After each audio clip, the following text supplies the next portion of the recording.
In this problem, we're asked to fill out some missing information about different chemical species. So here we're given the number of protons is 13 and the number of electrons is 12. So we need to figure out what the chemical symbol of this is, what the charge is, and whether it's a cation, an anion, or a neutral atom.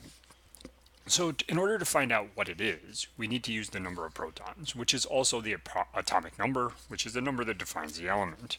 So it's a little zoomed in here, and it's hard to see. You can use any periodic table. Alex has one available. Here's just one I printed off of the internet.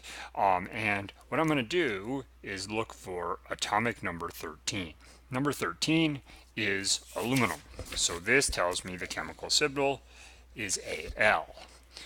However, because this aluminum has 13 protons and only 12 electrons, protons are positively charged, electrons are negatively charged. If it has one less electron, then it's going to have an overall positive charge. Remember that ions form by changing the number of electrons. The number of protons is a constant. This is aluminum and will always be aluminum. Now that we have Al plus identified as our symbol, we have to remember that cations are positively charged ions, so we select cation.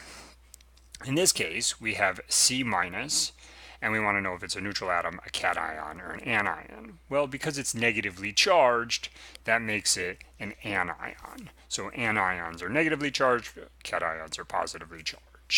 Now we have to go the other way and identify the number of protons and the number of electrons. Using the periodic table, we can identify the number of protons. Carbon is here, and it's 6. And if you're first doing this, it's normal to have to hunt around and find the different elements, but as you take this whole semester course, you'll start to find where they are. But here's carbon, which is 6. So this has 6 protons. Because it's C minus, it must have an additional electron, so it has 7 electrons.